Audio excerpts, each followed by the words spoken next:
All right. Good afternoon, everybody. Good afternoon. Is that loud enough in the back? Yes.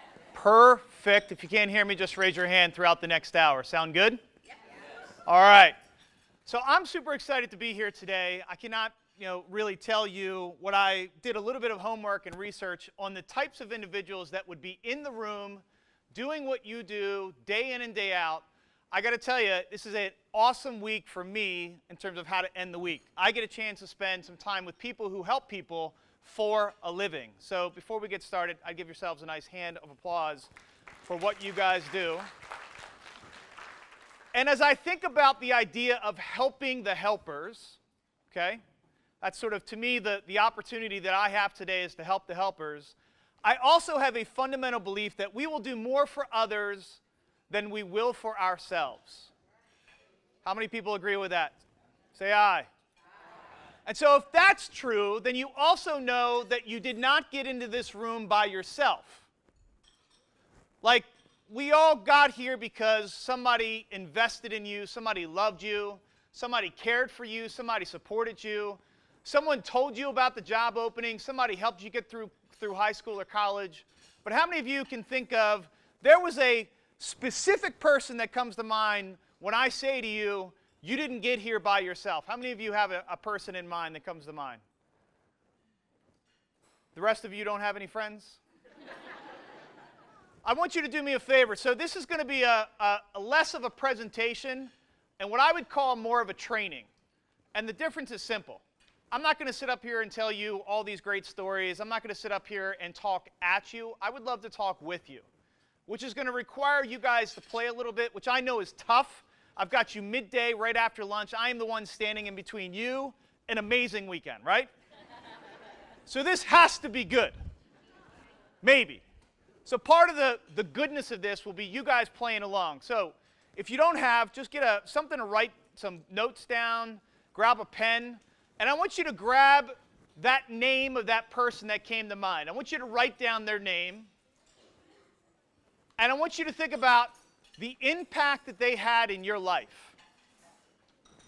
Write down their name and the impact you think they had in your life.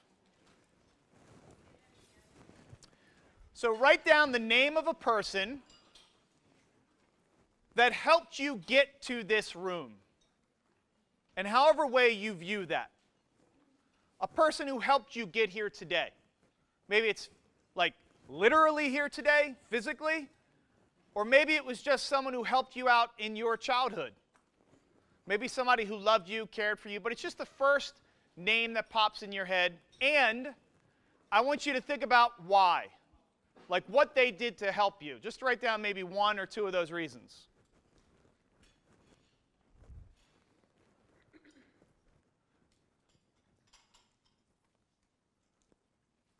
So what I'm going to talk about today is the value that work can play in your lives.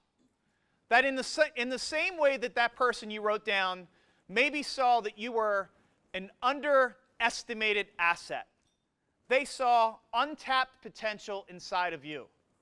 They decided to invest in you, whether it was love, whether it was time, whether it was money, whether it was focus or energy. And I think given what I've learned about this organization, this agency, is this is what you do for a living, yes? But the question is who's doing it for you today? And I've heard about this transformation effort, and I've heard about all the good things that have happened, but I also know the adage is true that you can't pour from an empty cup. And so my attempt over the next hour and a half or so is to help us fill that cup back up. But it's going to take a little bit of effort. So for me, if I had to write down a name, it would have been my mom. Probably an easy pick for some, but for me, that pick is because my mom was the one who gave me I was a shy, introverted kid, didn't like to talk to people. My mom was this aspiring actress who would make me read lines with her in the living room, who would make me dance with her when I was like first or second grade, which, by the way, all the guys in the room know that when you got to dance with your mom in first and second grade, it is not a fun thing to do, yeah? And so I could tell you wholeheartedly, though, part of what she gave me was this sort of vision, this essence, this energy for me to think bigger and for me to aim higher. Now, my mom left me when I was 23. And I'm not the only one with a hard story here today, but I do know this, that when we think back on our lives, whether it's near the end or in the beginning or in the middle, that we all know it's true that we didn't get here by ourselves. And the more that we can show that appreciation, there's an old saying that says, what you appreciate appreciates. How many people get that? Say aye. And so to me, the idea of just starting this conversation off of what we appreciate, like I appreciate my mom. She left, about 20 years ago or so. And I know that when I think about having the opportunity to help the helpers, my mom was also disabled for most of her life. She would have been like super excited and proud that I got a chance to work with people who do similar work to what she had received. So for whatever it's worth, just before we get started here today, I just, one last sort of bout of gratitude for you for all that you do, because it's sort of personal to me and my story. And before we start, I would love if you would just turn to the person sitting to the left or the right of you, share the name of the person that you wrote down, and maybe the one or two reasons why. Let's just spend a minute level setting on why we got here and why we're all here today. Okay? You've got 2 minutes. Go.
All right, come on back. Come on back.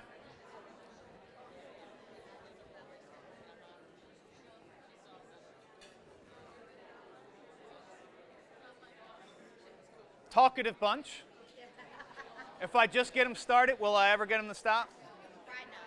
How many people love sharing this kind of stuff? Say aye.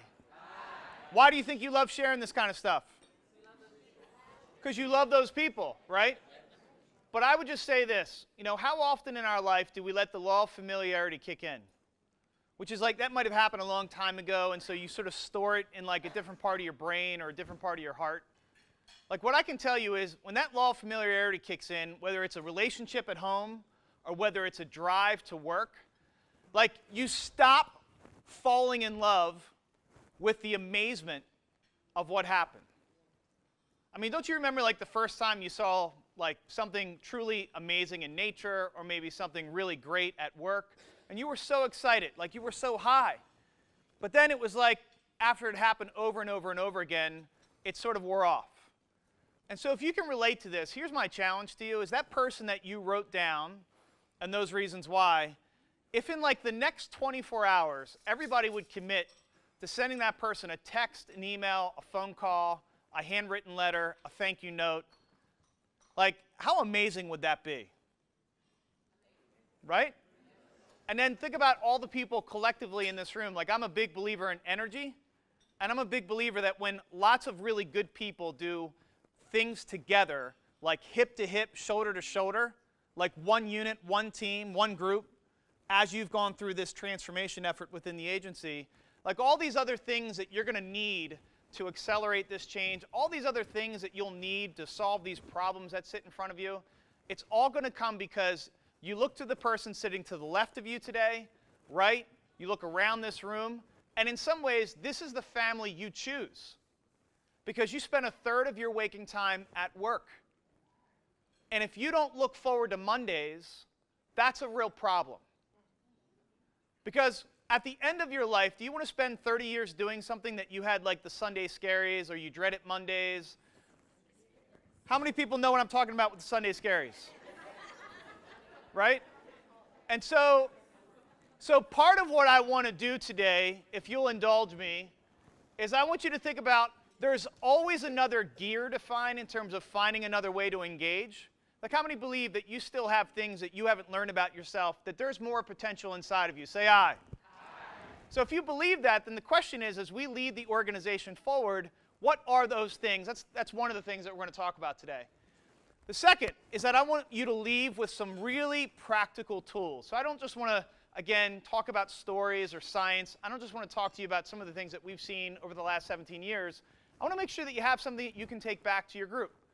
And finally, I want you to leave feeling this. I want you to leave feeling energized, enthusiastic, and excited because if that doesn't happen by the end of today's session, number one, it's not my fault. It's not. It's all, no, I'm just kidding. Partly my fault. But the other side of it is this. You all chose to be here today no different than you're going to choose to make a decision on Monday. And I'm going to talk to you a lot about that choice today because sometimes I think we forgot about it's a choice.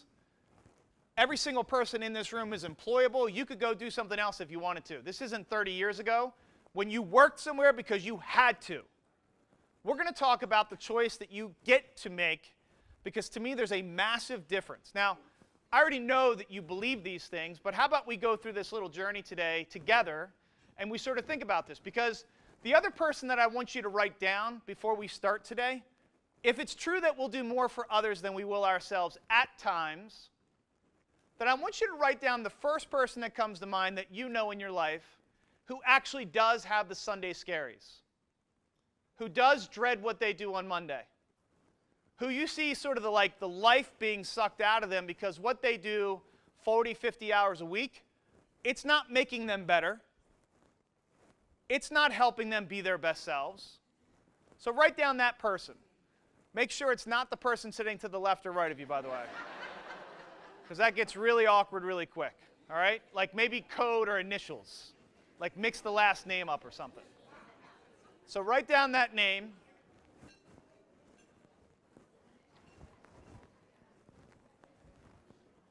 All right. So, very quickly. So you heard that I went to Patterson High School. How many people here? I know we've got one Patterson Clipper here. Anybody else went to Patterson High School? All right, so I don't know if you remember this, but in the 90s, Patterson High School, when I was there, was the worst high school in the state of Maryland. So we started out with 965 freshmen. We graduated 235 seniors 4 years later, okay? Now, for me, I was a kid who got a 400 on my verbal and my SAT. And when I went to Hopkins, I was really insecure. I was behind academically.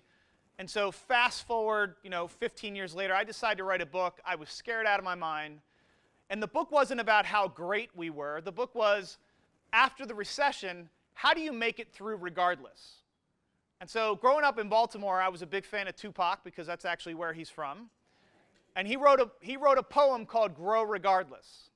And so growing up, I had always thought about this poem because it was about how the seed must grow regardless, in spite of all the circumstances.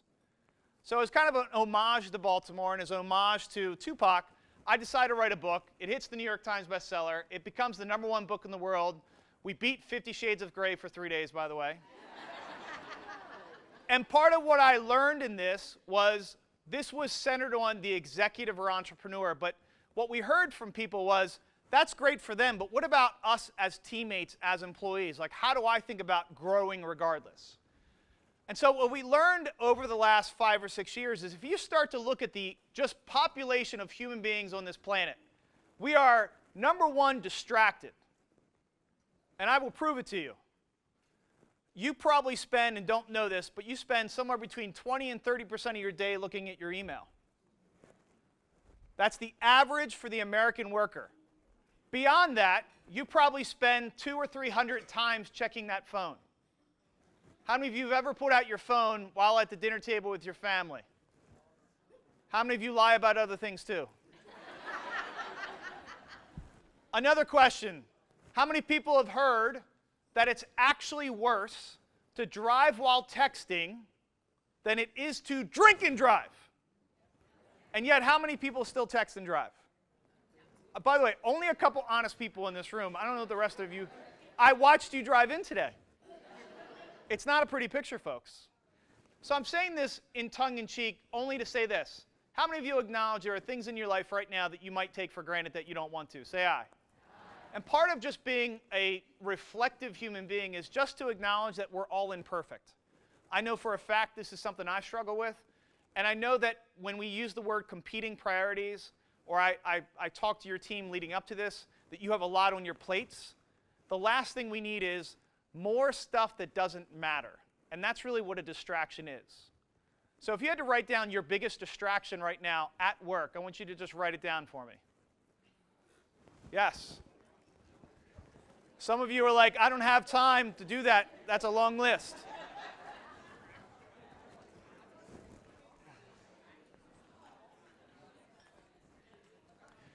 The second thing that we've learned that is happening in the American workplace, okay? Remember, we spend a third of our waking time at work. We have a fundamental belief at Shift. Over the last 17 years, we've worked with 600 plus organizations, and we know this to be true. To be a high-performing team is to be an engaged team. It's not to dread work. It's actually to look forward to what you do because you believe what you're doing is leading to something bigger than yourself.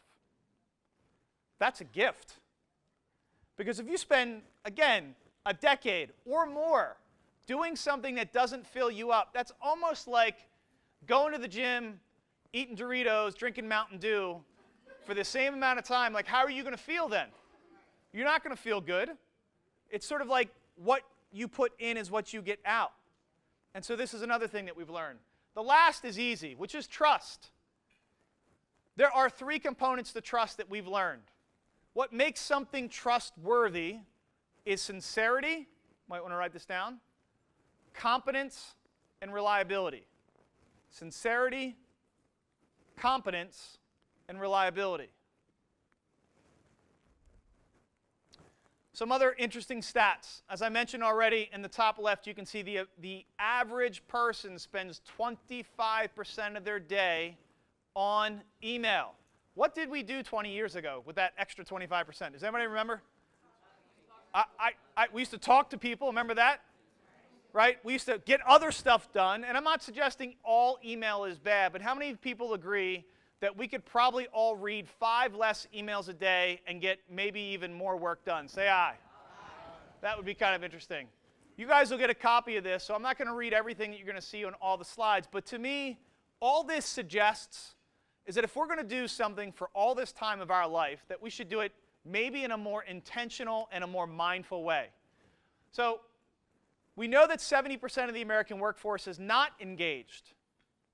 They've been measuring this for about 18 years now. And when you ask someone what is expected of them at work, they have a hard time answering that question. And again, I would offer this. If you don't know what is expected of you, how do you know whether you're winning or not? But whose responsibility is to figure out that answer to that question? Yourself. Something for us to talk about today. If you think about just the evolution of human beings, we apparently seem to be going in a circle.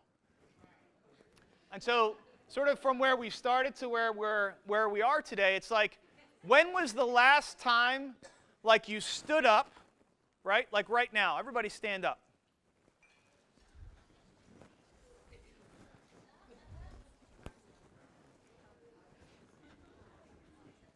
When's the last time that you gave 5 high fives to people that maybe you don't work with all that often just because? Well, you're going to do that right now. 5 high fives. Go.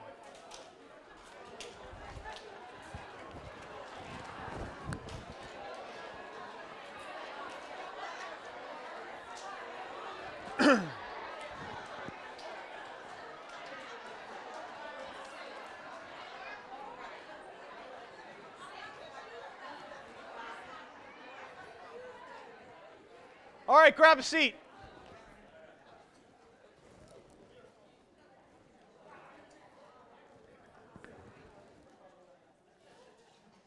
So at this point in the training, there's a lot of things probably going through your mind like, what is he really going to make us do next? But how many people notice a noticeable difference of energy in the room after that exercise? Say aye. Aye. And it was how simple? And so this isn't breaking any HR rules, right? We're just talking about adding a little bit of energy and movement. And I want to say it again, it is your life.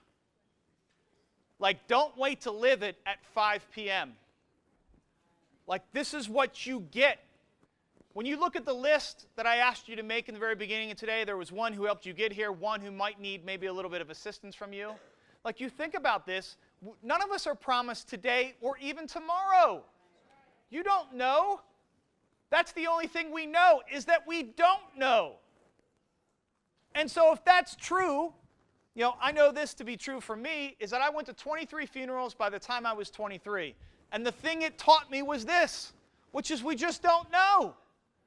So you might as well be all in everything you do, period. End of subject. Even if it's something you don't necessarily think is like the most exciting thing in the world. Because it's not about making money per se, and it's not about advancing your career. It's about, at the end of the day, when you've talked to someone who is actually near that point in their life, what do they talk about? Not working more, not making more money, not having a car they wish they had, but they wish they had done two main things. In and around spending more time with those who matter most, yes? And second, doing something that matters. Well, you guys can check the second box off. But if you look around the room, this is also part of your family. And so part of what we're going to talk about is that today. This is a quick little study of what happens to you. You go to sleep, you go to work. This is about 1,100 human beings that have been mapped on a scatter graph. This is essentially a very sad way to think about your life. Because you only do a couple different things. When you add up work plus eating, I've got 2 kids, by the way, my wife and I. You know, they're 7 and 5, which means we're still wiping heinies and doing bath time. Like, by the time we get all done that, we've got like maybe 20 or 30 minutes a day just to say hello to each other. And again, this stuff adds up quick. I was recently listening to a guy named Jim Shields, and I hope if he sees this, he'll hear this, which is he's thinking about writing a book called 18 Summers. And you already know what it's about. Because that's all you get is 18 summers with kids, isn't it? I'm not suggesting you don't get more, or maybe you don't get that. But when you start putting things in perspective in terms of counting it, it does change the perspective. Yes or no? Yes. And so to me, that's the perspective that we're going to talk about today. So we talked about the Sunday Scaries. This is a real phenomenon for people, right? It is real. This is not, I am, some of this is for fun, and some of this is for real. Because if you don't like what you do, and you do it for a long period of time, it creates what's called drama and trauma. Here's the drama. Okay? I will say it again. Drama and trauma. All right? So check me out. The drama. The reason I tell that little story about me writing a book and it doing well is because that's only half the story. The other half of the story is that particular year was the same year that my lovely wife gave birth to our second child. Very different. How many people have 2 kids or more? How many people are amazed that those kids are all different? And you question where they came from? Like in a big way. Like you're not even sure, how did they come from the same gene pool? Exactly. So I know my son's eventually going to see this talk at some point. So just so we're clear, I love my daughter who was born first, but she was easy. She slept through the night. She was like, I mean, she just was easy. She was easy. That's all I can say. My son,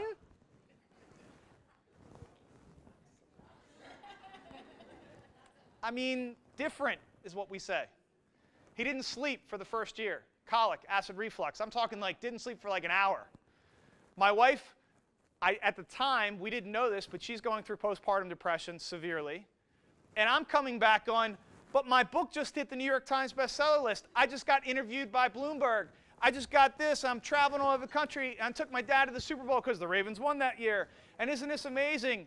And my wife is like not happy. And so I immediately go into the persecutor mode, which is another way of saying a bully. The reason that people are persecutors or bullies is because they're missing something inside of them. They're coming from a place of fear. Okay? In the same year, I'd come back and say, but you don't understand how long my flight was. I mean, it was a really long flight, sweetheart. I know you haven't slept in 6 months, but like the flight was really delayed and I barely made it through. And it was like, then I lost my luggage and then the Uber driver was a little later than supposed to be. And then I was just tired, really a little tired. And so now what am I being? I'm being the victim. And the victim has a tendency to make it all about who? You, exactly. By the way, if you're a human being, you've experienced this. I know you have because we all do. And then the last is my favorite because this tends to be what helpers are all about. Because I would then say, you know what? It's time for me to step up as a man. It's time for me to step up as a husband. It's time for me to step up as a dad. I'm going to Google it and fix it all. No, Google it. It's got everything you need. I mean, if you Google sick kid, it comes up with answers, yes or no? Yeah. Right? I mean, I went to Hopkins. I took like one doctor class one day, right? She called me a doctor today. I might be a doctor. So I went into trying to fix it mode. And another word for that is a martyr. Another way to think about that is someone who doesn't know how to say no, or admit that they don't know the answers, or admit that sometimes it's not always going to be okay. And so what I would tell you is this. That is my son. And that is the first time that his father held him where the drama triangle wasn't taking over. Where that was the first time, that was after he had gotten a minor surgery after his first year. Because we didn't know what was going on. He just had to get the surgery so he could actually sleep. Imagine having a headache for a year. That's essentially what he had. And Father of the Year, I'm too busy making it about me, why isn't everybody happy, or I can save the day. And that last one I would just offer you as the helpers. If you don't help yourself, no one will. Number one. And number two, you can't pour from an empty. So if you're not filled up, you will have nothing left to give. You can't give that which you do not have. So if that's true, then the question is, how do you not make maybe the same silly little mistakes I did? How can we maybe jumpstart and accelerate from this day forward? I have 3 favorite words. You ready? From now on. From now on, you can do whatever you want. From now on, you can make better decisions. From now on, we can decide to be better. From now on, you can decide not to be in the drama triangle. From now on, we can all make different decisions. Yes or no? Yes. And so to me, from now on is the opportunity. So this visual is the cover of my next book because this is how I think people feel from time to time, like they're drowning. But if they think about being from now on, they don't have to consider that. So there's actually some science to this thinking. This all sounds motivational until I add this element. The element is this. In researching this, I found out that you don't have one brain, you have 3. They learned this in the 50s. That you have, yes, the brain in your head, it has about 1 billion neurons. I won't get geekier than that. You have a brain in your heart. Have you ever heard someone say, follow your heart? Have you ever felt that? Have you ever seen someone speak passionately? Where do you think my heartbeat is right now? High or low? The heart is the one making that decision, not the brain. Just FYI, there are 40 million neurons in the heart. How do we communicate when we love someone? We hug heart to. Isn't that weird how that works, by the way? Human beings have been doing that for thousands of years because you actually have a brain in your heart. The idea of following your heart was a cliche, but it's true. How many know other cliches that are true? That's a cliche that was true. Then you have a final brain in your gut, quickly. The gut's kind of interesting. How many of you have ever heard the adage of trust your gut? That comes from the 100 million neurons. This also connects down to the drama triangle. So we're going to talk about this. The brain in your head understands things and can see priorities. A quick way to think about the brain in your heart, write this down, is it's all about the passion.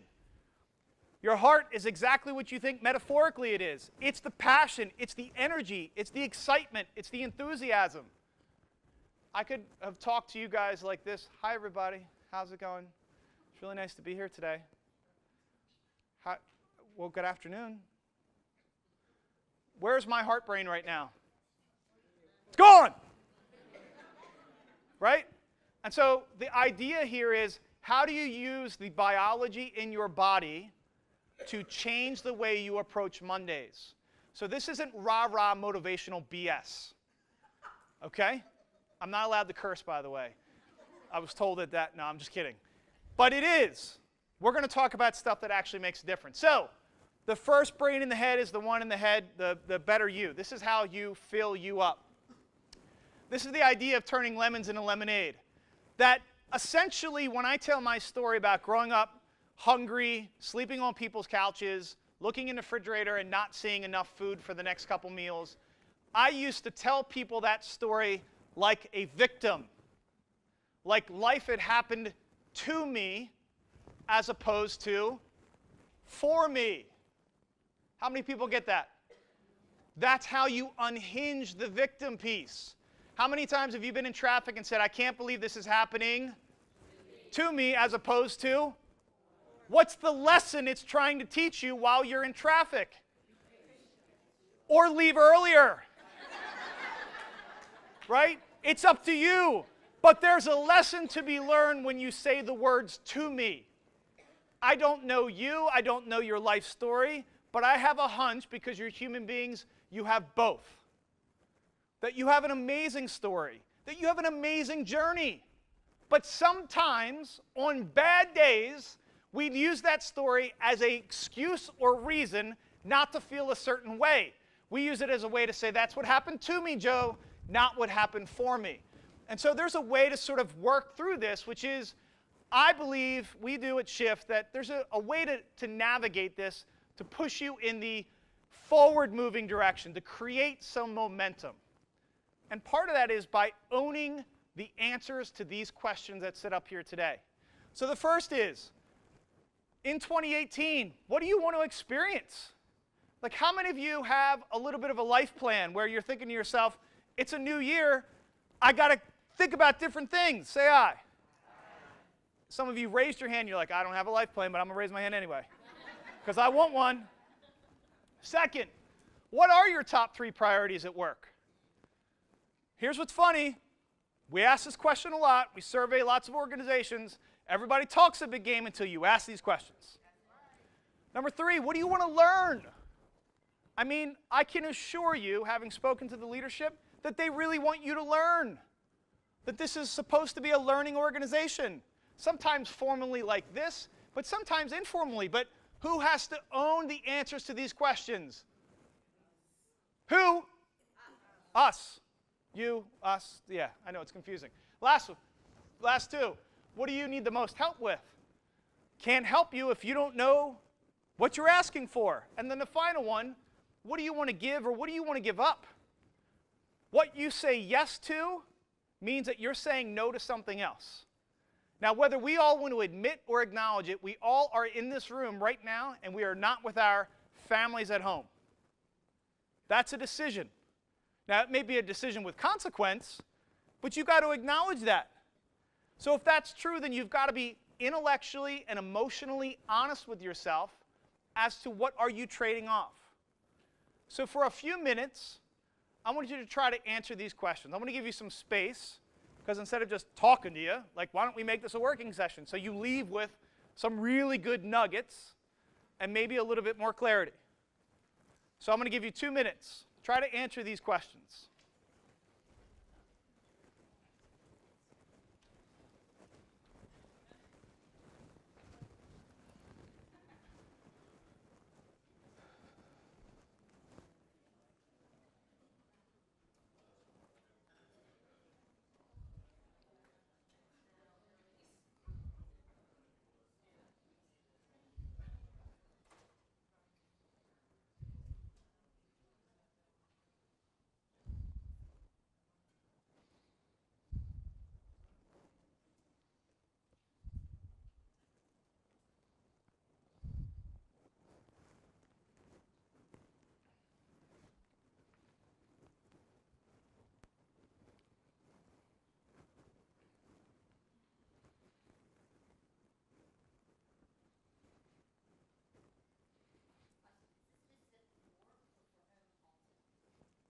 Whatever one you want. It's your day. Happy birthday. I mean that. You decide. Not meaning sarcastically. You decide how you want to answer these questions. It's up to you.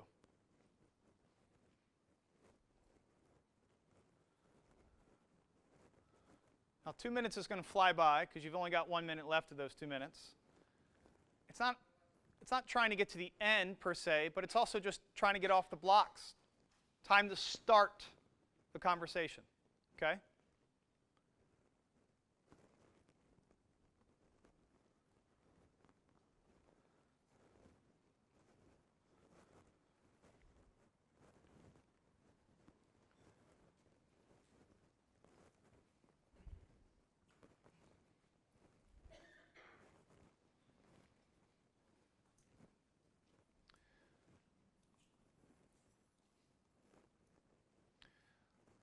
So with the first question, and the first question only, I'm going to ask that you do something incredibly uncomfortable, if you're open to it. Which is, if you want to, and even if you don't, I would still ask you to maybe play along, make him up. Which is, I'd like you to get in the groups of 3 people that you don't know all that well. I'm going to give you 5 minutes. And I want you to share quickly amongst the group the answer to only question 1. Actually, I'm going to give you 3 minutes. So you can stay at your table if you want, but in order to talk to some other people, I mean, half of the reason you do these days is to meet the people that you're doing Mondays with. And these are the people that you're doing Mondays with, yes? And so part of getting to know people sometimes is helpful just to understand that this is one big shared experience, and we are one big family whether we kind of like it or not. So get into groups of 3 and just share the answer to question 1. Please begin.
Yeah.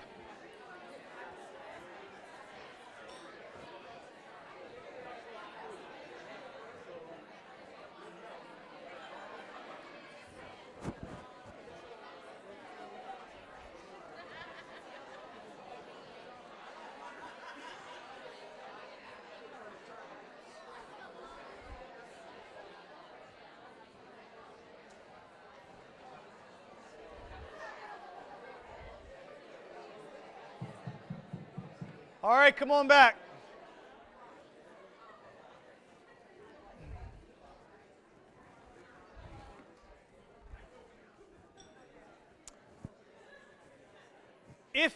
If, by the way, you view yourself as sort of an overachiever, like you like to do the task, but you like to do it all the way, not only would I answer these questions, maybe over the weekend or the next couple weeks, but I would try it with your non-dominant hand. That's right. Because what you're going to find is it's actually going to tap into a different part of your brain that doesn't think about the shame or guilt of the drama triangle. It thinks of just more of the real answer.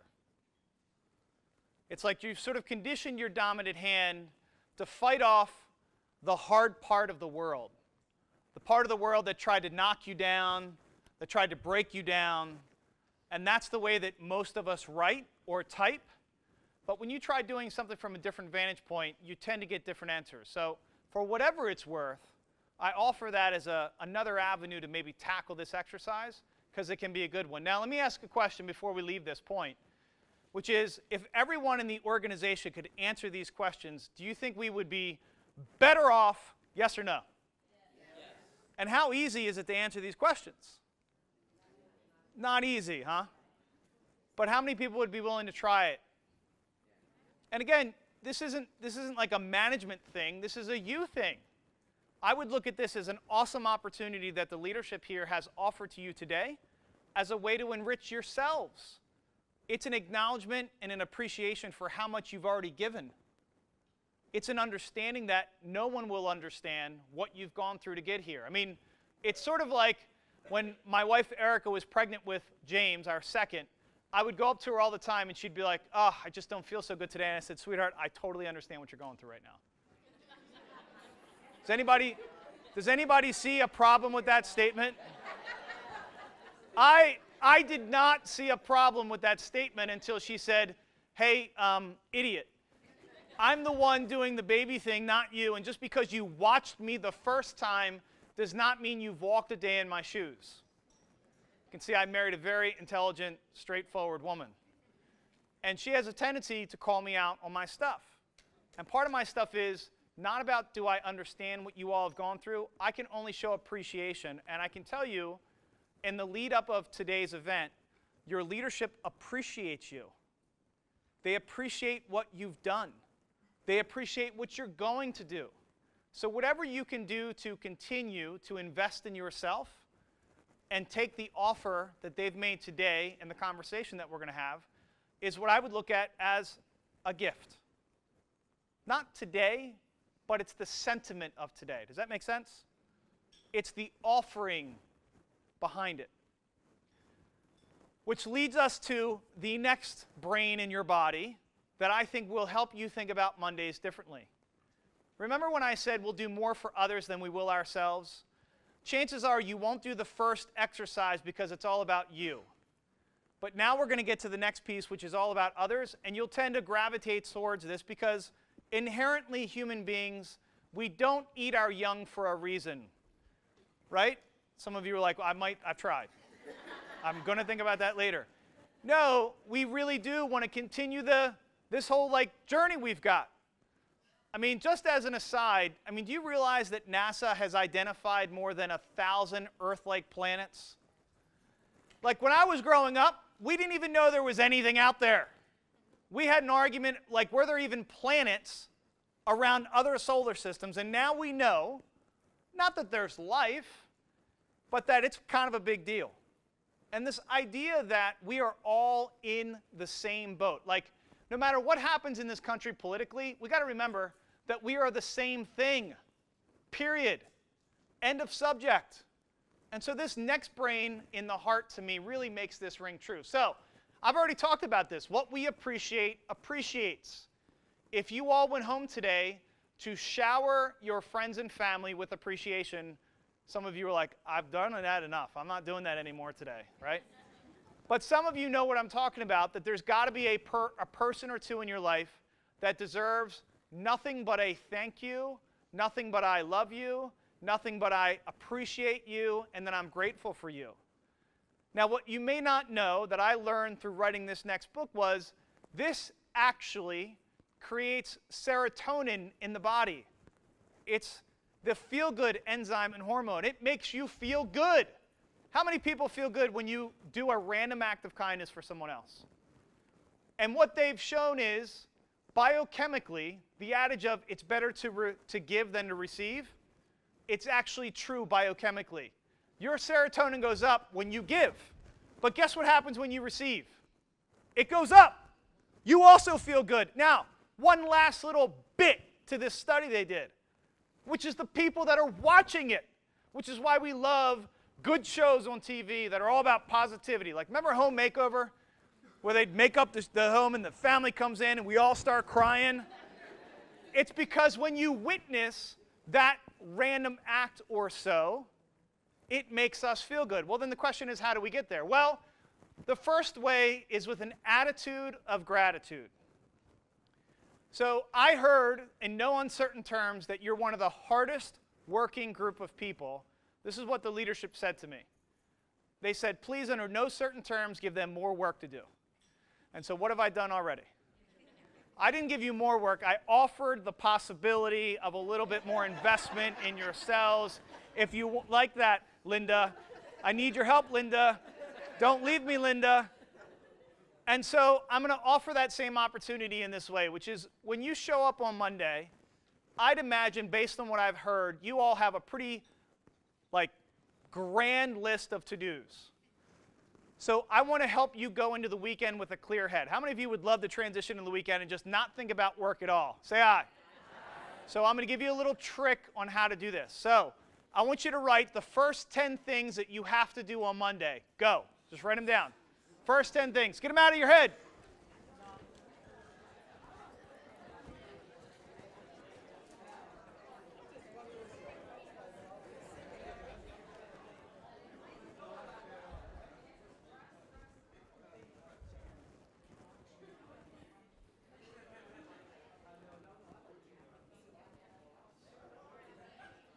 All right.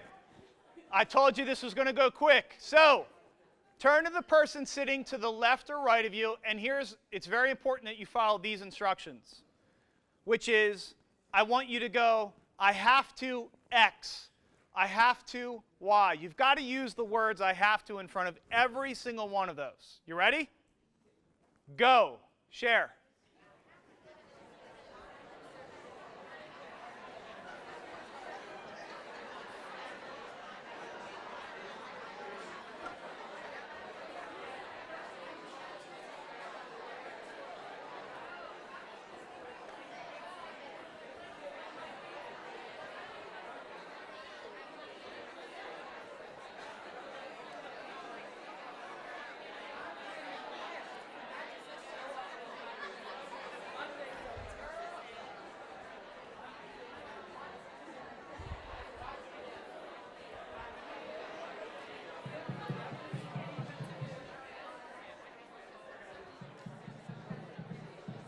All right, come on back.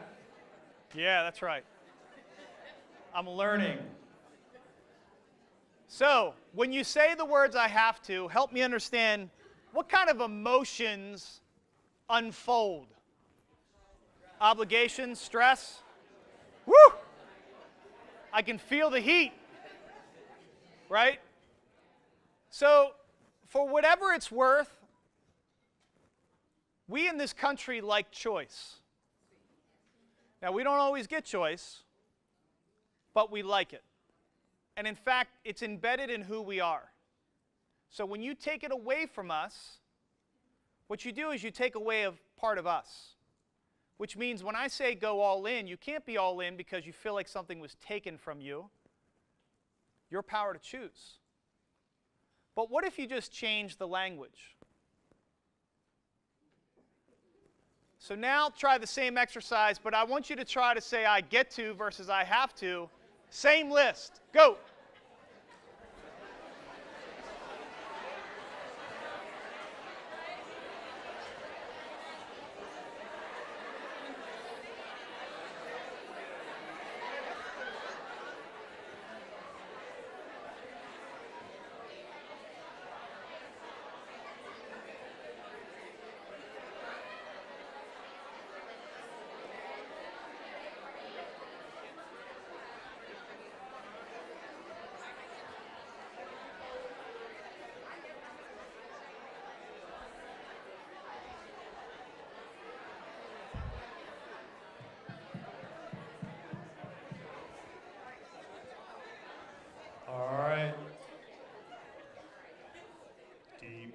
boys. So how many people can tell a difference in the group, the energy in this room, from the first get to versus the have to? How many people can tell a difference? Say aye. Aye. What was the difference?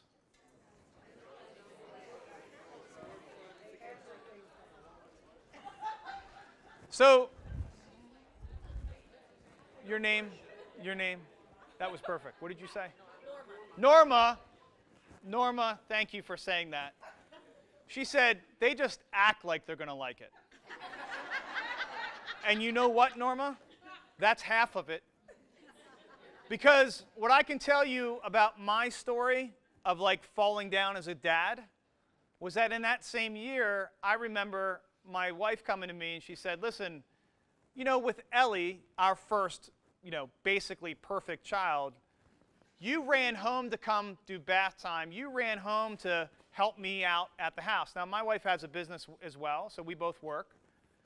She said, but with James, you've been saying I have to do bath time with him. And I feel like he feels it. And how many of you have ever said, like, I have to go do a meeting?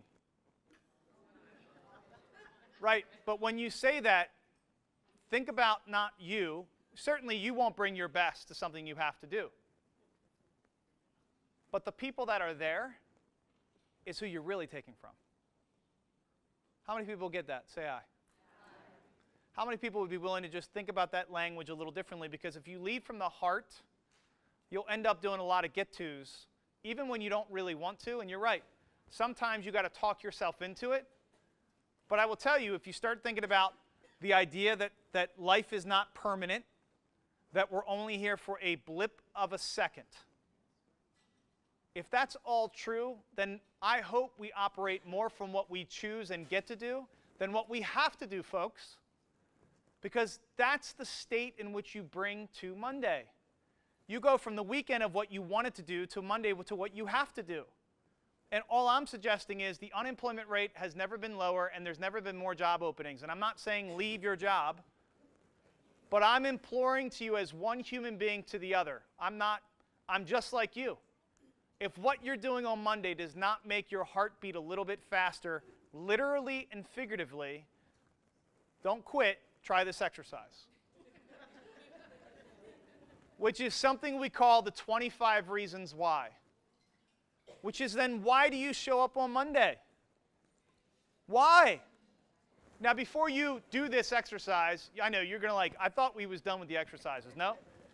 Because I will tell you, maybe the greatest gift I could share with you is something that we stumbled upon about 17 years ago. So I shared with you that I am from East Baltimore. I went to Patterson High School. I was fortunate enough to go to Hopkins.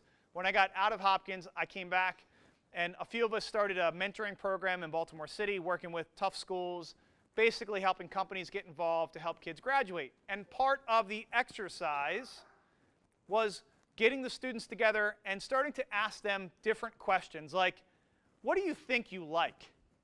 What do you think you might want to be when you get older? Now, where we grew up, typically when you ask those questions, you'd get a few different answers. Like, I want to be a football player. I want to be a basketball player. I want to be a rapper, an entertainer. By the way, I wanted to be a basketball player and a rapper. Why is that funny? I don't understand. Why is everybody laughing, Norma? I could have been like Muggsy. Who knows, right? He, by the way, he was like 5'5". I'm 5'8", so I'm at least a little taller than he was. So in all sincerity, when I was asking in one of these instances with these kids that particular question, one of the young people, he stood up and said, Mr. Joe, I want to be a chef. And I was like, well, now we got something. So I knew where he was from. I had a sense I could appreciate, not understand. Watch that. I can appreciate what he might be going through. So I said, why do you want to be a chef? And he said, well, I got to make money. Now, as a 17-year-old boy, when you say you got to make money, I said, well, why do you want money? What do you think he said? I can't use that word, but he said girls. Right? Now, I didn't say that was true. I'm just saying what he said. Okay? Why else would you need that? He wants a house. He wants clothes. He wants food. Right? When you think about the first couple answers, they tend to focus on who. And what did we already establish? You'll do more for others than you will for yourself. So if it were just as easy to say, I want to be a millionaire, if you're not doing it for others, you're going to have a hard time getting there. Does that make sense? So I kept asking him, why do you want to be a chef? And so when we got to answers like 11, 12, 13, this took an hour and a half, by the way.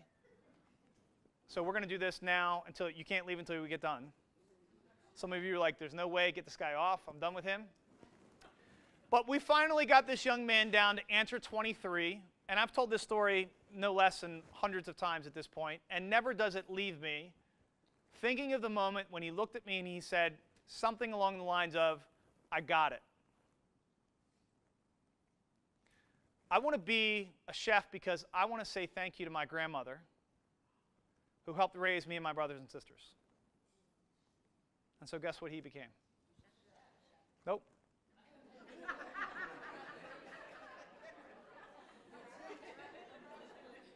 No, he became a chef. I'm just kidding. Just making sure you're paying attention. Just making sure you're paying attention. So I said to you today that I wanted to offer a few tools that would help you look forward to Mondays. Yes or no? Yes. Who did I say is going to have to do the work, though? This is up to you. It's your life, not mine.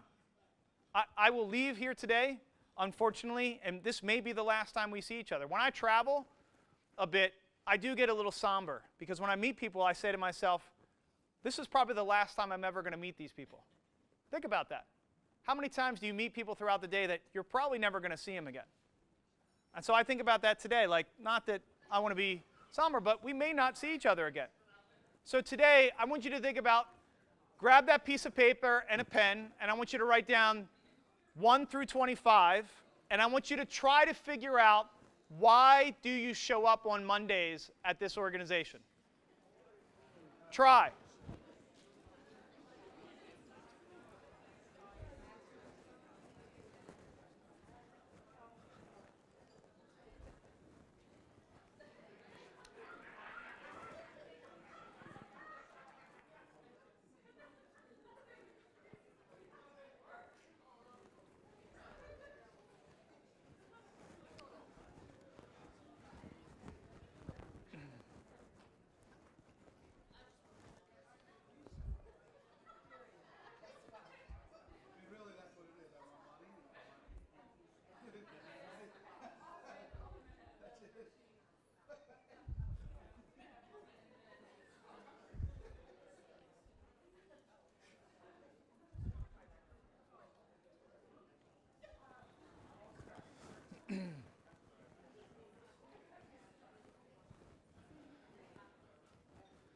I'm going to give you 2 more minutes.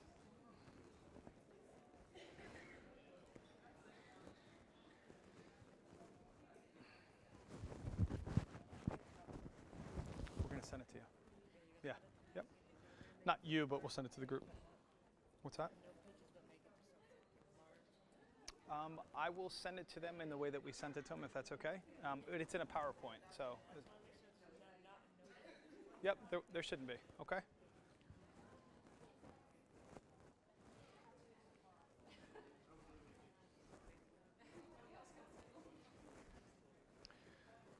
If you can, try to give the last minute, make the last minute about you. Try to do it on your own. See what you can come up with.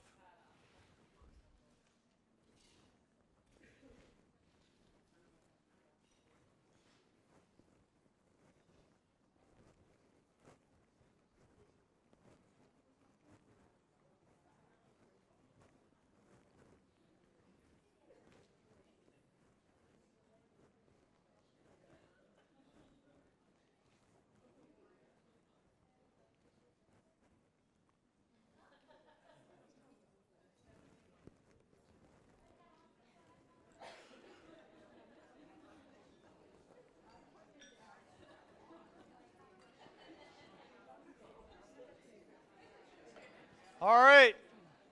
So here's what I want you to do. I am wholly assured that you did not get the 25. However, I'm going to strongly encourage you to think about this for yourselves. Because how many of you think if you really get to the real why, you might think differently about Mondays? Say aye. So it doesn't mean, by the way, what you've written down is wrong or incomplete. 25 is not a magical number. But if I were to ask you the 25 reasons why you love your kids, 25 reasons why you love your significant other, maybe that's a harder one to make. Depends on the day. But why maybe the 25 reasons you just love life, right? You probably would have an easier time. But to me, sometimes the things that are easy are fine, but it's like if you do the easy things, sometimes you live life the hard way. If you do things the hard way, sometimes you live life the easy way. How many people know what I'm talking about? And so if that's true, look at your list and just circle the one answer for today that resonates with you the most. And then I want you to turn to someone you have yet to speak to, even at another table, and just share with them your answer of why you look forward to Mondays. Introduce yourself, say hello, and tell them why you show up on Mondays. Go.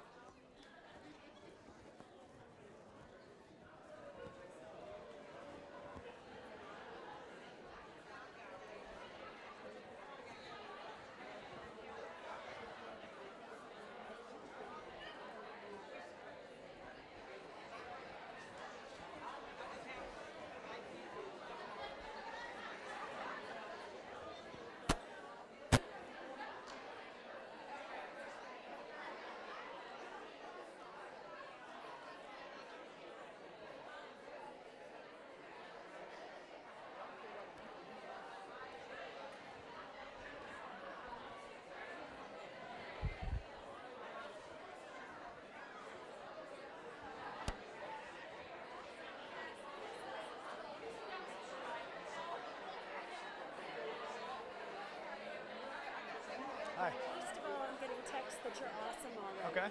Second of all, our break that was supposed to be at the back of the room is set up in the hall. Okay. So It's fine. Yeah. around 2. We can do it. Is it now? Is it ready now? Well, there's cookies out there now. So why don't we do it now? Yeah. So when they come back, we'll do a quick break, and then we'll have everybody come back. Okay? It's up to you, however it fits into your Yeah. presentation. Yeah, we'll make it work. Hi. Business call. I do not. I do not. How can I help you? Just everything that you're saying is like kind of standing out Okay. to what I want to do Okay. as far as leadership and God Okay. and different things like that. So there's a sheet on everybody's desk about how do we. I'm going to send everybody more stuff if you want it, and then you'll have my email address. Okay. Okay. Yep.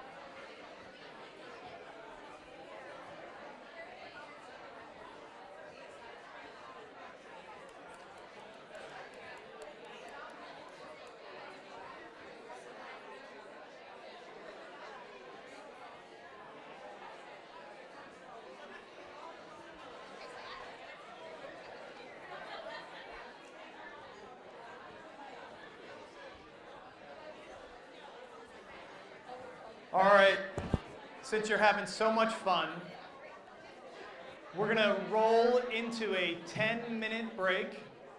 There are refreshments outside, so you can continue conversations. Here's what I would ask that you do.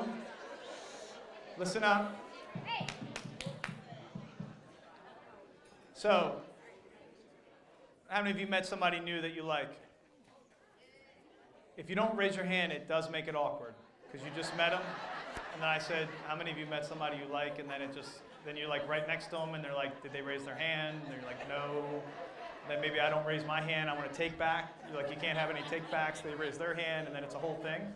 So I'm going to give you a chance to do this again during the break, which is, there's some great refreshments outside. Looks like a little iced tea, a little cookie. I'm going to ask that you meet one other person during the break. That's all. Easy peasy lemon squeezy, right? 10 minutes. Come on back, and we're going to wrap and finish really strong. Sound good? Yes? All right.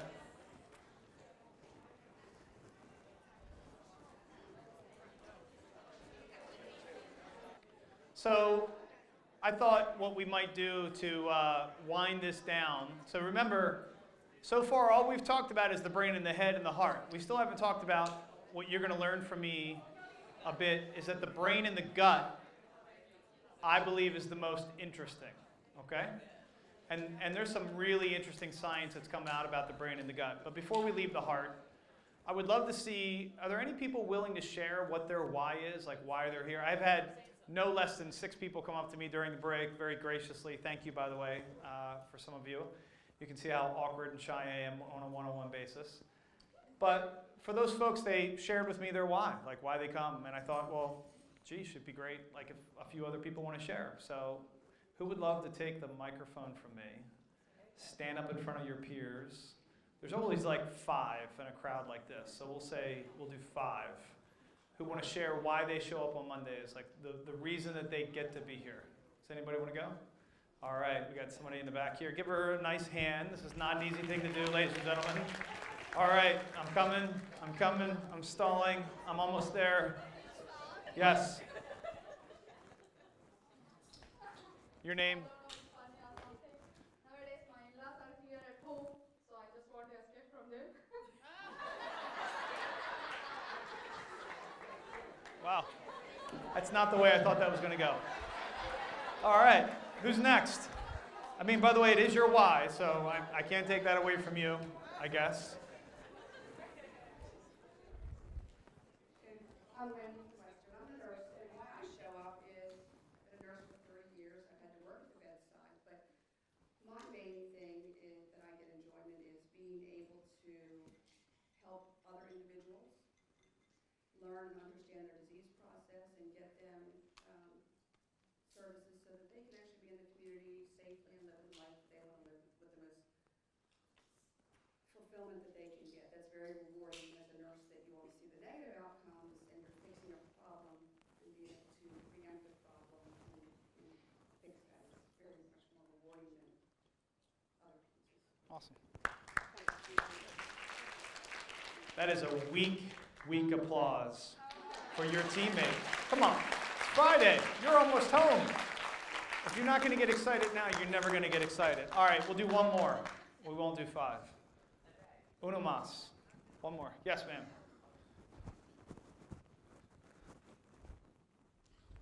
Why do I show up to work on Mondays? Yes. I love my team. They're awesome. I also feel that we're able to make a difference systemically, programmatically in the lives and improve the lives, the quality of lives of people with developmental disabilities. We're not only just creating a system, but I couldn't do it by myself.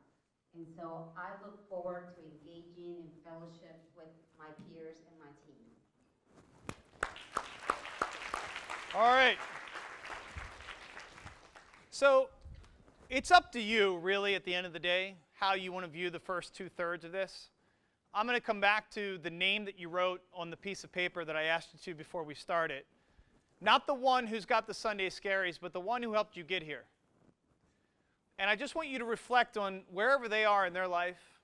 We all committed to maybe sharing some gratitude with that person in the next week or so, right? That was a sort of a shared agreement, not a work task. That's something that will make you feel good.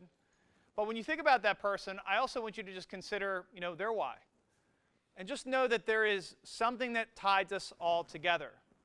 And I think it's sort of something I've heard that I wanted to share with you, which is I do believe that life gives to the givers and takes from the takers.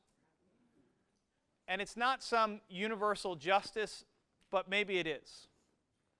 And I think that you all in this room obviously care about this organization. You care about the mission. You care about the people that you work with. And there's something incredibly noble and special about that, because that other name I asked you to write, they wake up every day and they may not feel the exact same way you do. Like I had someone come up to me during the break and said, I don't get the Sunday scaries.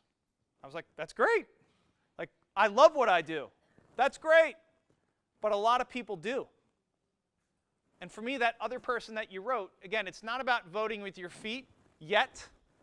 It's about digging deep on why are you doing this. And no one can provide you that answer, only you can. Now, I will share with you one last little thing here, which is there is only one thing in the entire world that you will run away from. It's a feeling. a feeling. It could be fear. It could be shame. It could be embarrassment. It could be scarcity. It could be fill in the blank. And you know something? It works the other way, which is the only thing that you will run towards is a feeling, which is why the heart brain is so important. It's about your emotional energy. That is why we do everything we do for the most part, because we want to feel a certain way. You want to watch your favorite sports team win because you want to feel a certain way. You like ice cream a lot? Well, that's because you like the way it makes you feel. I love ice cream, right? I love taking naps because it makes me feel refreshed. I love hanging out with my kids because it makes me feel good. It is all about a feeling.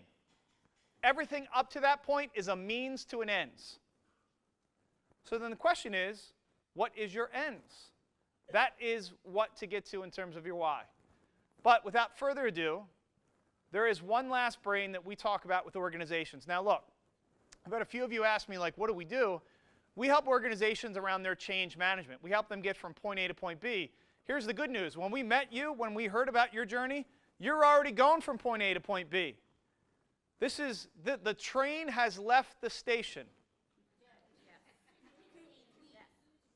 You.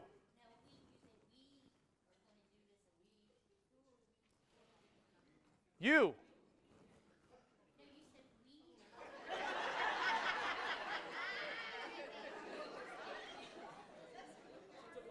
I'm saying we as a collective human race, I might have said it that way. It's a fair point. I remember I got a 400 on my verbal. Take it easy on me. Maybe I used the word a little wrong here and there. You've heard this a few times today. You can't pour from an empty cup, right?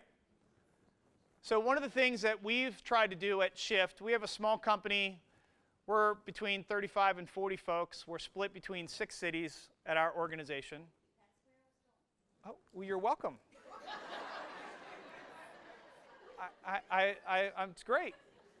So one of the things that we at Shift practice is this idea that we should transition into the weekend.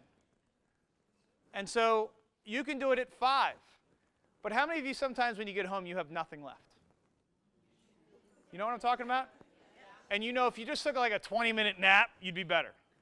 I'm not encouraging you to nap in your car driving, because we've already talked that that's not a good idea. But I would encourage you this. When I leave here today, I will absolutely do something for me so that I have something to give for my home. And even if it's 20 minutes of reading a book. Now, I know some of you think this is nuts, but I will say you are what you do. You just are. There's really hard escaping that. So if you have a routine of how you wake up, if you have a routine of how you go to bed, if you watch TV, and that's what the last 5 minutes before your head hits the pillow, before you fall into deep sleep, if you are concerned with the news or a sports team, like if that's the last thing you want to marinate on for the next 8 hours, like think about it. We are our routines, our rituals, and our rhythms. And all I'm offering you is, before you go home, think about those things. You know, think about the rhythm or ritual, you know, of maybe not using your phones over the weekend, being present with your family. I know for me, I struggle with that at times. Like, we've got the kids out at a restaurant, and all I want is peace and quiet for like a minute. They're 7 and 5. How do you think that goes? Right? And I'm like, just give them the phones. Like, whatever it is, just give them the money, give them the phones, like whatever it's going to take. Just make them not scream so that we can have a little peace and quiet. But at the end of the day, I'm going to probably look back on some of that time and think differently, won't I? And so I go back to the idea, if we're not distracted, not disengaged, then how do we find this last gut in this last brain in the gut? And so what you need to know are 3 facts about this. 1, when you operate from fear, okay, you get what's called butterflies in the belly. And just so you know, there are not real butterflies in your belly. Now, some of you are laughing. I'm telling you, people have asked me this question. There are not butterflies. But that is the production of cortisol. Cortisol is the stress hormone inside of your body. When you get to the top of a roller coaster, and you're like, oh, oh, oh, oh, oh. Those butterflies are cortisol. It's the body's defense mechanism to help you figure out what to do next. But most of the time, because the bear is no longer chasing us, cortisol is not a helpful thing. How many of you want to fly with a stressed out pilot? Seriously. Like how many of you, that's weird. That's just weird.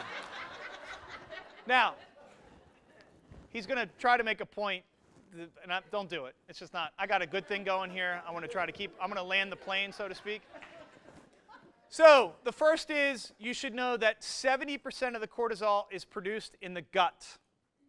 So you actually are what you eat as well, which is a whole other discussion for a whole other day. Like what we put on ourselves and in ourselves, it matters, right? You know that. I know that. We also, though, know that the gut is where we operate from faith, which is absence of evidence. We just go, yep. Now, what's interesting is when you have this place of faith, not just the literal but the figurative faith, you have another enzyme in your belly called serotonin, which is that thing we talked about earlier. And we're learning more about your microbiome and your gut. It's all of the things that you've heard before. Trust your gut. That little like intuition. Like have you ever met someone you didn't like? You just knew it. Like in the first 5 seconds, you're like, I am not going to like that guy in that black shirt today. There's something about him, he just feels a little fishy. Not me. There was another person with a black shirt on. Some of you were like, nope, that was you. And it's because we as human beings know this to be true. When my daughter was like 4, so my mom passed of diabetes. She had all these sorts of issues. She got diabetes when she had me. She was lost her sight. She was in a wheelchair, 2 pancreas transplants, 2 kidney transplants, like, and everything in the middle. That was her life, okay? And so for me, I have been on a war against sugar since. I'm not saying there's anything wrong with you and your decisions, but I think sugar's bad. I think sugar is sort of my generation's tobacco. I think we don't talk about it enough. That's just me. I'm not suggesting you. I didn't come here for a health lesson today. But for me, one of the things I think about is when my kids, because diabetes skips a generation, I think about my daughter. She loves ice cream. I want her to love ice cream. I want her to have ice cream. But I also know she has too much. It's not going to be good for her. Yes or no? You were like, yes, no, I'm not sure what to say. But when she asks me if she can have ice cream, I've come up with a new answer, which is I don't want to say yes because I don't want her to have it all the time, but I don't want to say no because I don't like, who likes to hear no? So I say, maybe. Maybe. Like, can I have ice cream? And I say, maybe. And she knows, she knew it at 5, she's now 7. She knew I was telling a fib.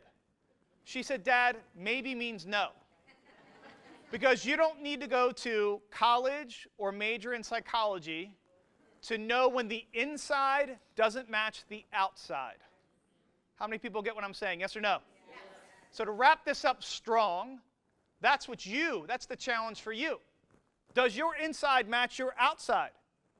Now, I try hard, but I fail down every day on this, which is because I sometimes operate from fear. And when I operate from fear, it's not who I am. It's who I'm trying to avoid being. Or it's I'm trying to impress others. Or I'm trying not to let others down. It's this weird balance between wanting to do things for others because it's the right thing to do, but then there's the other side of it is you got to do you. So how do you do both is what we're going to talk about in this next piece. And I call it the area of destiny, which is simply 2 questions. On the left side of this little graph is, you may not be able to see it, so this is what it says. What do you love to do? Okay? On the horizontal axis, it says, what are you best at? And if you had to line up what you love to do and what are you best at, how many people feel like, that sounds like a good work week? Yes. Yes. Well, if that's the case, then you got to figure out what this is. Because no one's going to give this answer to you. You've got to give it to yourself. So, Guess what? Exercise number 3. So I want you to think about, what do you love to do and what are you best at? Now let's go back to me for a second. I shared with you a little bit of my background. If you were to ask me as a 16-year-old boy what I wanted to be, I played football, I loved lacrosse, but I really wanted to play professional basketball. I'm not kidding. I was terrible. I was a good football player. I was a terrible basketball player. But just because I love to do it, if I'm not very good at that, is that really my area of destiny? And you don't have to be mean about it, by the way. I guess some of you are like laughing about this whole dream I had, this hope, this like thing that I really wanted to happen. So I'm making fun of myself a bit. I hope that you get the point, which is there are a lot of things we may all love to do. There are a lot of things that we might be best at, but that doesn't mean that someone's willing to pay you for those things. Like, you might be best in your own mind. Like, if you've seen me paint, you're like, that's kind of nice, but I'm not paying you for that. And so the vocation, the work world is, to me, the challenge. It's the opportunity for you to figure out what is your AOD. Now, this was also inspired by a young woman who used to work at Shift. Thank you. And at Shift, she was a young woman who came to us from Minnesota. And when she came here, she was this like unbelievable fire. Like, she had this passion, this energy, and we just loved her. And, you know, come to find out, she had gotten a rare form of cancer. She passed in about 2 years at 26. And we used to call her AOD. And so every time I do this exercise, I think about her. Because when you think about we're not promised tomorrow and we don't know what's going to happen even today, it's true. And if you're not living in your area of destiny, what are you doing? So I'm not here to judge. I'm not here to do anything other than to offer you. I'd love for you to think about, what do you love to do and what do you think you're best at? Spend a minute or two thinking about the answers to those questions and write them down, please.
All right.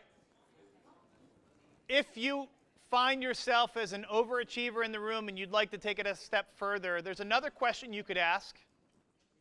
So here's bonus material, which is, what do you want to be known for? Right?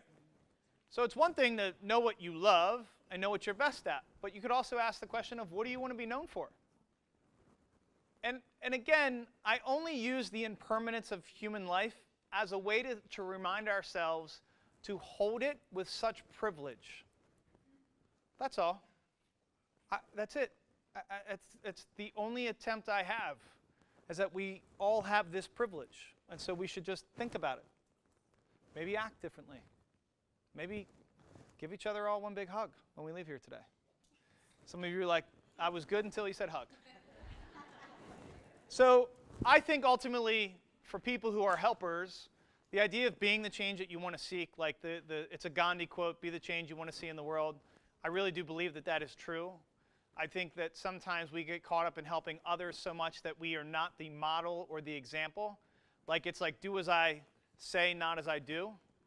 And I think we are, as human beings, trying to really right that the inside matches the outside, that we are like it's time to walk the walk. When I talked about trust before, I said it came down to 3 things: sincerity, competence, and this last one is reliability, which is do what you said you were going to do. The idea of just making an agreement and that talk isn't cheap, that when you say something, you actually mean it and you follow through. How novel of a concept is that? You know, the idea when you do business with a company and, you know, you order a hamburger and it doesn't come out the way that you wanted. It's like, why do they do that? Just please follow through. Now, look, none of us are perfect. But the idea of, like, how do we close the gap between the words that we say and what we do, to me, is the opportunity. Yay! You see that cute kid on the side? That's my little boy. That's Ellie, and that's Erica. And we took this picture recently, but you know, to me, this is like the before I gave you and the after, right? Because remember I told you the 3 most favorite words I've ever heard before are from now on, which is I had the opportunity to be a like nincompoop partner, husband, dad, but then I had an opportunity to do something better, and I'm not done. Like, I got a lot of work to do, by the way, right? But I'm acknowledging that, just like I have a lot of work to do in all the areas of my life, right? And so the question is, what are we really going to do? And so these are just some interesting stats about, you know, what people are saying that they're looking for in the workplace. There's a lot of open positions. I say this, again, not because you should leave DDA. I say this because you should know that this is a choice. This is a rare time in human history that we have a choice at what we do. How many of you know your parents did not have a choice at what they did? And you know what I'm talking about. This is like the air is rare right now. And by the way, like we are a country that also has all sorts of choices, which I won't get into the politics of this. Future of the work, 40% of the workforce is going to think of themselves as contractors and service folks. Like, that's crazy. That's in 30 months. So some of the keys of what we at Shift, thank you very much for making that point today, that we do, I thought I would share with you because I would help you understand that, you know, in the last 9 years, our business has been recognized 7 times as a best place to work. It's something that we hold most dear because if we're going to be the ones helping other organizations, then we got to live it too. And so some things that we do, I don't know if you're into podcasts at all, but we listen to podcasts. These are our top 5 favorite podcasts. You'll notice there's a jerk at the end there with Shift Happens. That happens to be our podcast. These are, by the way, free resources. These are not like, there's no strings attached here. This is just, if you're looking for additional material, a different, you know, insight, a different way to think about things, you know, these are some blogs. We're going to send you guys this deck, by the way, so that you'll have all of this just for your leisure. These are some tools to think about. We've already talked about the 25 reasons why, by the way, today. These are some cool books. There's one at the end, kind of a jerk. And then, you know, and this is just a neat testimonial from one of our clients who, you know, again, part of what I really appreciate about DDA is it reminded me of this quote where, you know, when you think about the idea of I've been fortunate, right? This idea of humility and grace is sort of the energy I walked in today, too. I can feel it. I've done this for 17 years. I hope you see that the inside's matching the outside right now in this comment. That if you look around to the right and the left, you look around this room, how many of you do feel like there is sincere intent in this room? Say aye. And so that is an amazing place to start because that other person I asked you to write down their name, who may not be looking forward to Mondays, who's got the Sunday scaries, chances are they can't answer that question in the way that you just did. And it's just something to honor. It's just something to hold tight. So on your desks, there's a way. We have, you know, hundreds of videos. We do this for large organizations all the time, which is if you have any interest, there's no strings. We're not selling anything. We believe that life gives to the givers and takes from the takers, so we're giving out lots of our content. If you have any interest in that, certainly just write your name down. And we'll stay in touch. Our team is here today, you know, and that's sort of the way it's going to work. This at the end is kind of a neat little mantra that we've developed at Shift. I'll just read it quickly. Failure is not an option for you, but here you'll make a mistake or two. You'll sweat, stretch, and be pushed beyond what you ever thought you could go. We'll force you to be a better you, a more innovative, inspiring, impactful you. You won't just perform, you'll transcend. All we ask is that you be willing to take gargantuan risks, chase insane dreams, create monumental change, and have each other's backs. And listen to your heart and gut as much as your head. When you do, you'll transform yourself, inspire others, do amazing things, and yes, have some fun. That's how we turn a tiny ripple into a rogue wave. Vulnerability equals victory. Fearlessness equals fruitfulness. The world's biggest issues can and will be solved by entrepreneurs and folks with the courage to shift. With that, ladies and gentlemen, I hope you guys have an amazing Friday, an amazing weekend, and thank you very much.